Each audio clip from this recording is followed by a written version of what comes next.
Well, as I said earlier, today is International Day of Prayer for the Persecuted Church.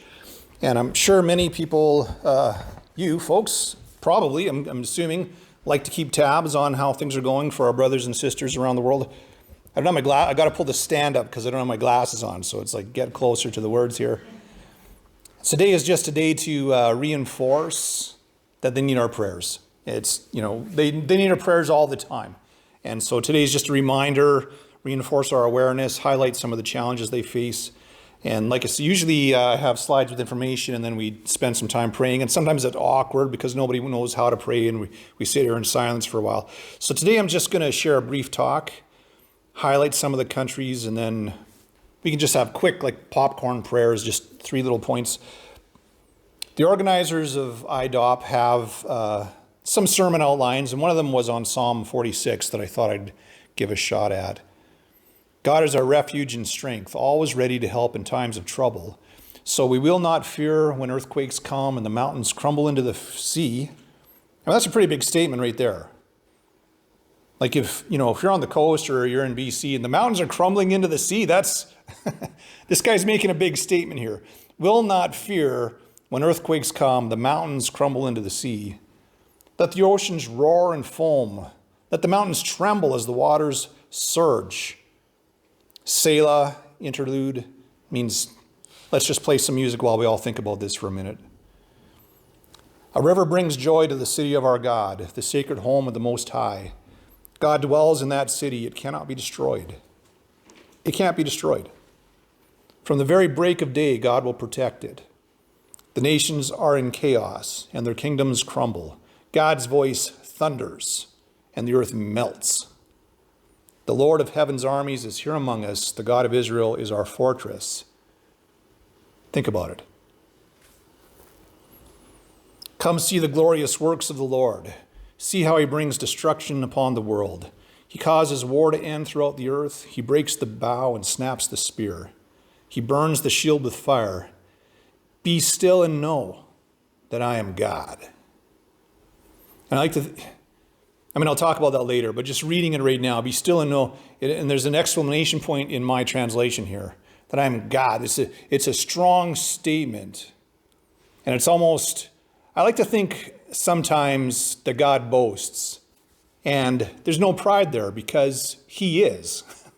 Whatever he says, be still and know that I am God. It's almost like, take a look at these guns right here. Be still and know, I'm God. I'm your God. I will be honored by every nation. I'll be honored throughout the world. The Lord of heaven's armies is here among us. The God of Israel is our fortress. Think about it. We sing the song, Real. Jesus is real. So many people doubt him, but I can't live without him. He's so real to me. This is not a subjective thing. This is based upon solid evidence in our own lives. And we can sing that with passion because it's the truth. Jesus is real. And when we say he's real to me, he's so real to me, I'm not saying, well, this is my truth. You may have your truth. That's not what I'm saying. I'm saying it's the truth. And I can say he's real to me because I have personal, firsthand experience with God. It's not just I've read it in the Bible or I read these scriptures here. I've experienced this to be true. God has helped me. God has cared for me. God has given me grace when I needed it many times. Many times I can testify and say this was the hand of God. I don't believe in luck, chance, happenstance. I believe in providence, the invisible hand of God. And I see the effects in the world and in my life. He's real to me. He's personal to me. He's real. That's a fact. But he's real to me. And the organizers of IDOP, or International Day of Prayer, suggest there's 3 realities about God that we can see in this psalm. 3 things that are real about God. And so I'm going to try to use their outline. The reality of our refuge in God, the reality of our sufficiency in God, and the reality of our victory in God. The reality of our refuge in God. The first little bit there. God is our refuge and strength, always ready to help in times of trouble. We will not fear when earthquakes come and mountains crumble into the sea. Let the oceans roar and foam. Let the mountains tremble, and the waters surge. Musical interlude. David plays a little solo on his harp while we all think about this for a while. And it brings to mind a Rich Mullins tune, I Am Ready for the Storm. It kind of echoes the words here. A couple of songs came to mind. I like music, so sometimes the lyrics come to my mind that kind of reinforce biblical truths. The waves crash in, the tide rolls out. It's an angry sea, but there's no doubt. The lighthouse will keep shining out to warn a lonely sailor. And the lightning strikes and the wind cuts cold in the sailor's bones through the sailor's soul, till there's nothing left that he can hold except a rolling ocean. And when you take me by the hand and you love me, Lord, you love me. And I should have realized I had no reasons to be frightened. I am ready for the storm. Yes, sir, ready. Or how about the old Imperial tune? There's a storm on the horizon. Let the wind blow. Thunder in the heavens. Let the wind blow. Let the rain fall down from the sky above. Let the tempest roar till it's had enough. I'm trusting in the Lord of love. Let the wind blow. There's lightning in the distance. There's darkness all around me. Let the world give all the hurt it can. Let the evil one devise his plans. I'm trusting in the great I am. Let the wind blow. Let it blow as hard as it can. Upon the solid rock of God I stand. Let the wind blow. My daughter moved home last year, brought her dog with her, and she works nights, so I have a pet to take care of now. And last winter I bought some ski goggles. And I don't go skiing, but I love these things because I take the dog for a walk. It's cold, the wind's blowing. I probably look silly, right? But I don't care. I put on the ski goggles, got my toque on, my scarf. You can't even see my face. I'm all wrapped up. I got a hood on. I got 3 pairs of pants on. I got 2 jackets on. I might look silly, but I don't care because so I'm comfortable. And those goggles are like, there's no glare or nothing. It's like, doo-doo-doo. It's a summer day inside my jacket. Wind can blow as hard as it wants. I'm actually very comfortable. And I did see actually some people laughing at me, but I don't care. I'm comfortable. That's what these songs say to me. That's what this psalm says to me. Like earthquake, the mountains falling into the sea, but we're not afraid. Why? Because I'm surrounded. Or the Michael W. Smith song, right? It may look like I'm surrounded, but I'm surrounded by you. This is how I fight my battles. This is how I fight my battles. I'm surrounded by you. God is my fortress. It's not a boast. It's not a boast proud thing. It's not like saying I can handle this. Like if I'm standing there on the coast and the mountains are falling into the sea, I'm scared out of my wits, probably.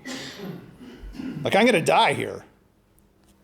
But in God, I'm secure. Times may be hard sometimes, but God is my refuge. He is shelter in the storm. He is strength to carry on. This is reality.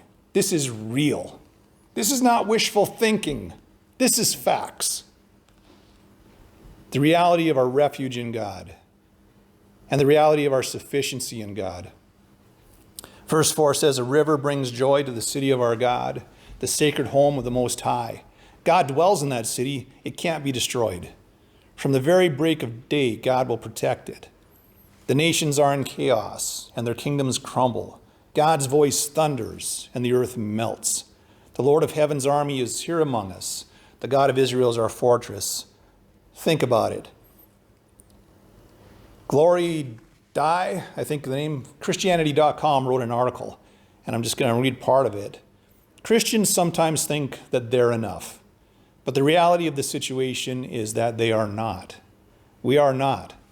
The fact of the matter is we need God in everything we do.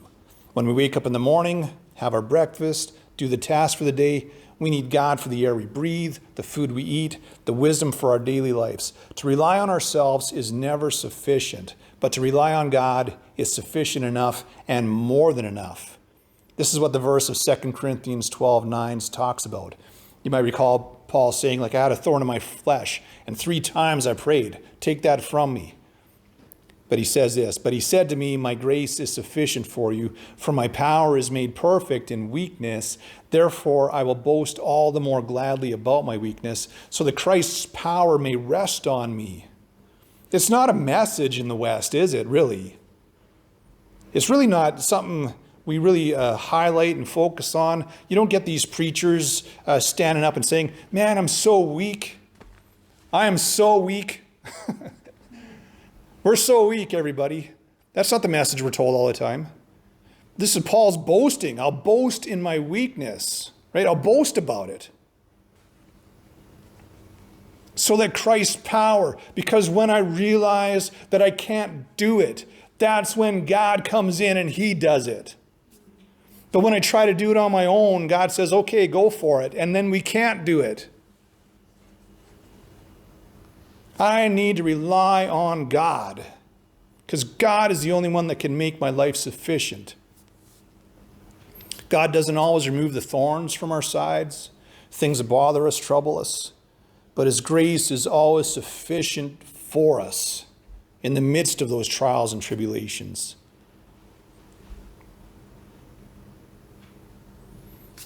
We need to remind ourselves of Paul if we find ourselves relying on ourselves.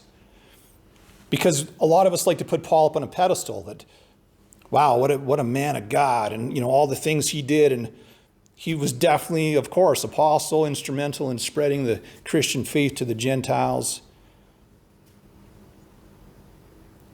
But his own testimony is, I will boast in my weakness, because when I'm weak, then Christ is strong in me.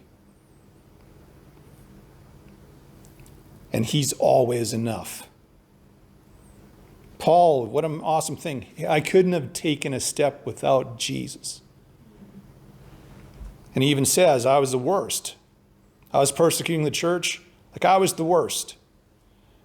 But he saved me. And he turned me around. And then he used me.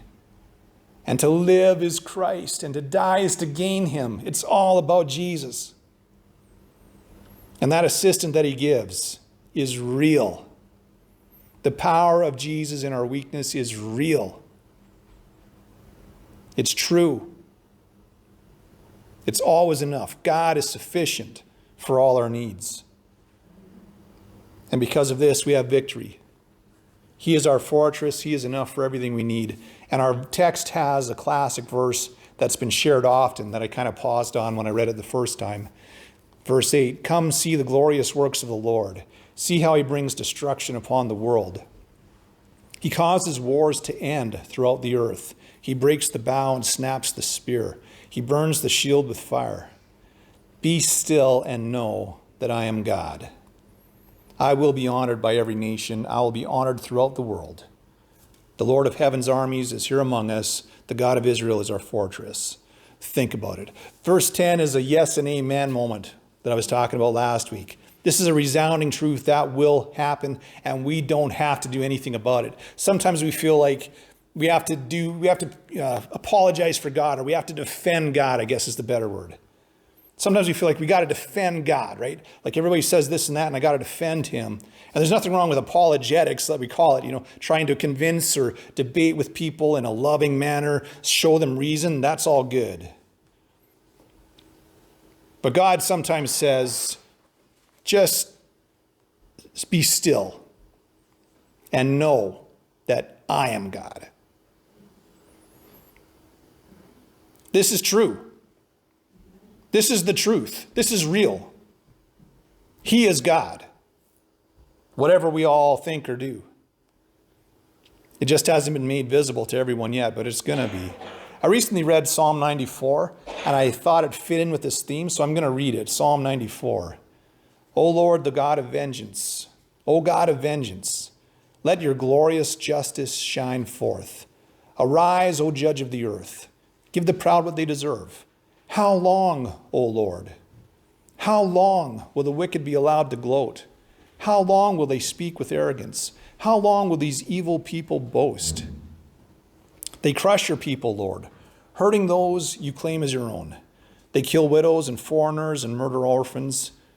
The Lord isn't looking, they say. And besides, the God of Israel doesn't care.